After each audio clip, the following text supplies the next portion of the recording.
I had started to work for 751 on December 5th, 1965. I got asked by Waltberg if I would go to work full-time for the union on a lost time basis. They weren't going to make me a BR or make me an official staff man. What they wanted was the inequity package of 1965 for that money to be spread equally over the various plants. I worked on a lost time basis from December until August 1st, 1966. Then I went back to the plant. I was back in the plant 4 days, and I was called back out to be the District 751 staff assistant to Waltberg. And I was given that assignment, or that job, and I was assigned to job inequities, assigned to any negotiations concerning job titles, the jobs they made, and what the results would be for the people in those jobs as far as wages.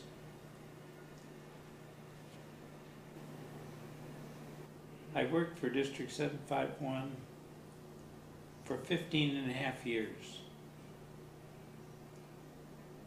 During that 15.5 years, I spent 8 years of it as the district secretary treasurer. We did some interesting things during our term. We started the use of an IBM computer. My predecessor had bought one. It didn't work, didn't do anything for us. So we bought a System 35 IBM mainframe. We transferred every computer in the system up at Everett, in Auburn, in Renton, so that every computer could pick up everything throughout the system. And we could keep track of union dues, keep track of political ideology of the different people. It was a good system. We eventually got Boeing Company to give us the discs, or the tapes. And we would get a tape of all of the dues paid by all of the members that period of time. And we could run it and run a copy off of our computer. And we had the expediency of finding what was going on quite rapidly.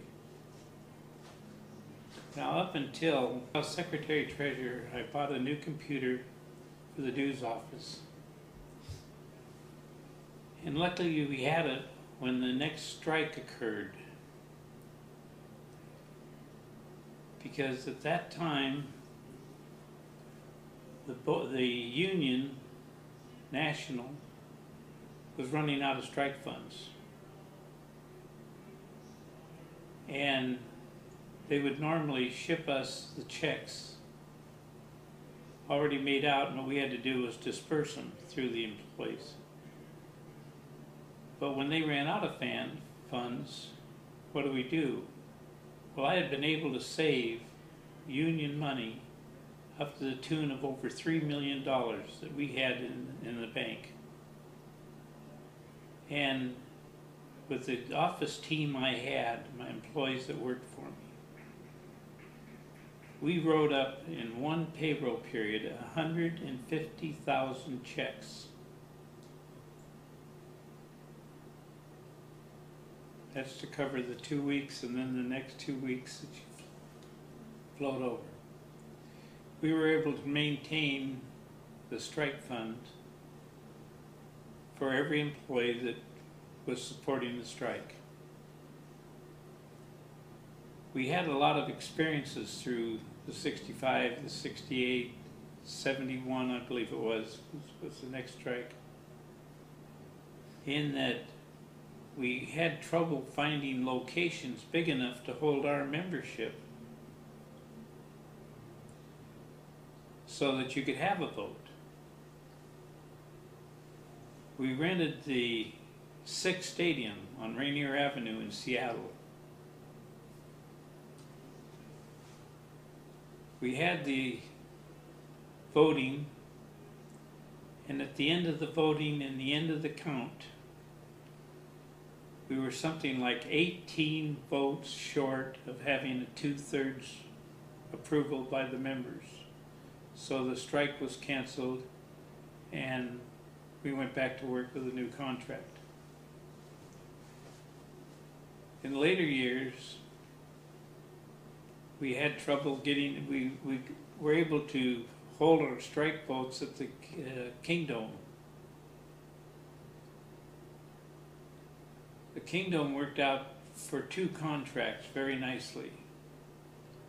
For the 3rd contract, we couldn't get the Kingdom. There was professional football and baseball and other things going on. We couldn't get the stadium. So we leased Long Acres and used the gambling windows, the pay windows, as alphabetically set up for our needs, and people lined up at the windows all the way through the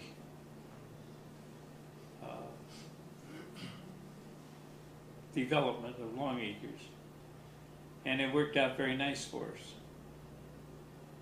We were fortunate there because, I don't know whether this means anything to anyone else, but my dad went to work with went to school with Murray Alhada, who owned the Long Acres.